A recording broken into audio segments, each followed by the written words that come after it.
tangani timnas Korea Selatan lagi setelah antar timnas Indonesia lolos 16 besar Piala Asia 2023. Dan di informasi bola selanjutnya, lagi-lagi timnas Indonesia diremehkan untuk lolos 8 besar Piala Asia, kejutan bisa pulangkan Australia. Dan yang terakhir, inilah 6 hal yang wajib dilakukan timnas Indonesia untuk benamkan Australia. Simak selengkapnya di sini bersama saya untuk Anda. Ya, Sinteyong diminta menangani timnas Korea Selatan lagi setelah mengantarkan timnas Indonesia lolos 16 besar Piala Asia. Permintaan itu langsung diutarakan pecinta sepak bola asal Korea Selatan di media sosial. Pada Jumat kemarin, timnas Indonesia memang telah dipastikan lolos ke 16 besar Piala Asia lewat jalur peringkat 3 terbaik. Keberhasilan timnas itu lolos ke fase grup Piala Asia untuk pertama kalinya tak hanya dibahas oleh media-media Indonesia tapi juga internasional.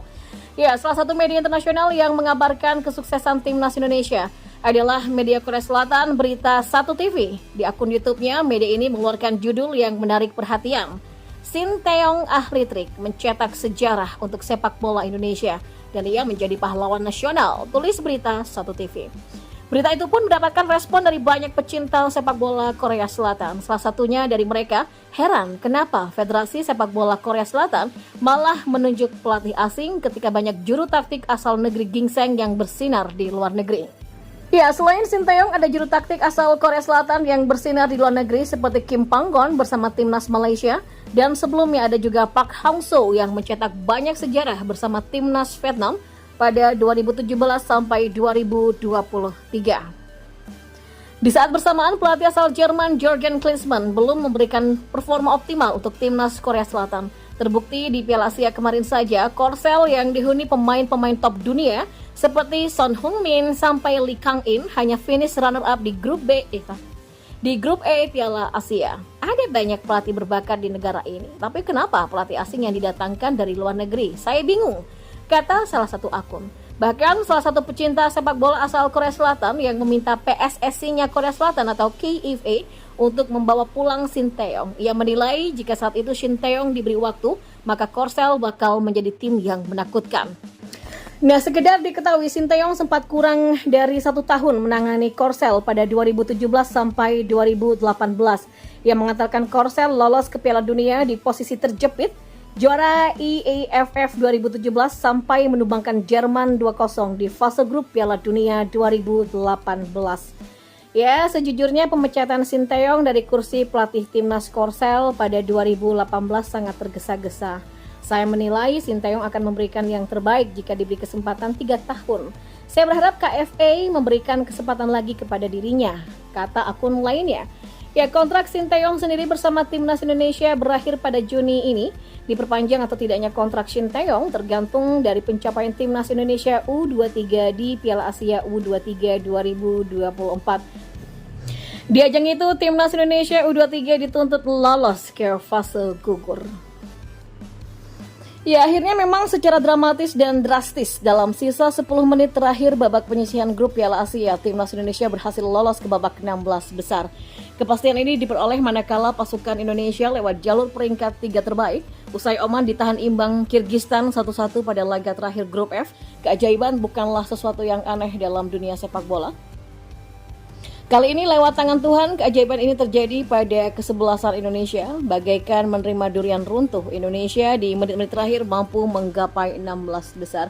Lawan Indonesia di 16 besar adalah timnas Australia, dan tentu Australia lawan yang sangat tangguh bagi Indonesia. Apalagi statistik menunjukkan Indonesia hanya sekali menang dalam 15 kali pertemuan dengan Australia, 2 kali seri, dan sisanya Indonesia selalu keok.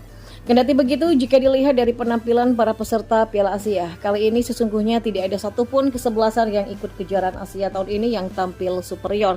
Kesebelasan yang masuk 16 besar relatif punya gradasi yang tidak terlalu berbeda. Korea Selatan misalnya dapat dibobol 3 gol oleh Malaysia dan cuma mampu meraih hasil seri melawan Malaysia. Jepang juga dibobol Vietnam sampai 2 kali. Jepang sesungguhnya sampai babak penyisihan masih belum memperlihatkan kualitas yang ditakuti. Ya, keok dari Irak sejatinya kalah melawan Indonesia pun Jepang tidak terlalu istimewa, kiper mereka pas-pasan. Hanya karena Indonesia kebobolan di menit-menit awal lewat penalti, mental pemain Indonesia langsung melorot. Dan sebaliknya, pemain Jepang seperti mendapatkan tambahan gizi kepercayaan.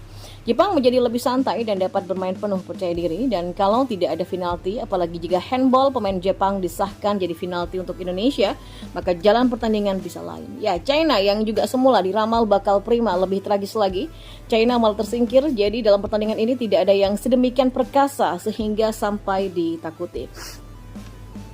Demikian juga dengan timnas Australia kali ini. Sejauh dalam kejuaraan, penampilannya memang tidak sampai luar biasa. Hasil dari penyisihan dicapai dengan susah payah. Timnas Australia yang diasuh oleh Graham Arnold di babak penyisihan memang menang tipis 2 kali dan sekali seri. Mereka mengalahkan India dengan 2-0, Suriah 1-0, dan bermain imbang dengan Uzbekistan dengan skor 1-1. Artinya tim Australia di Piala Asia kali ini seperti juga kesebelasan favorit lainnya, bukanlah kesebelasan yang tidak dapat dibobol sekaligus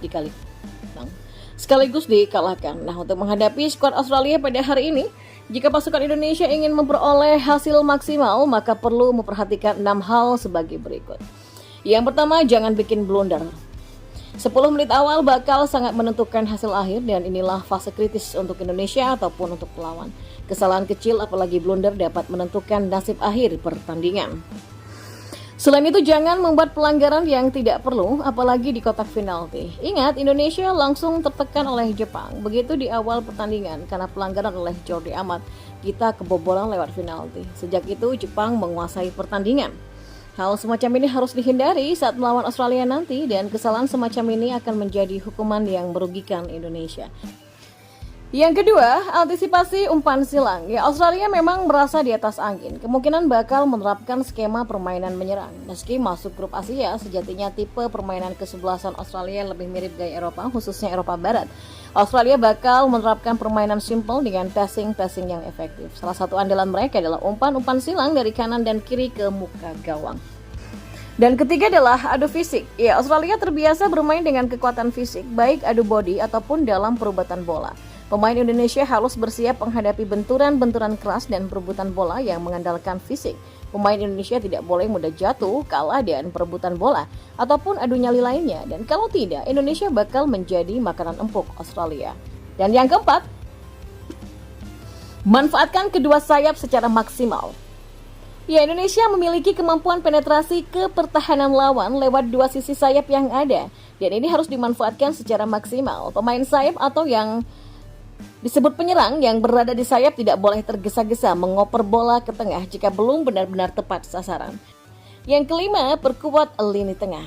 Ya, melawan Australia, lini tengah kita mutlak harus lancar, fungsi jangkar harus berjalan efektif.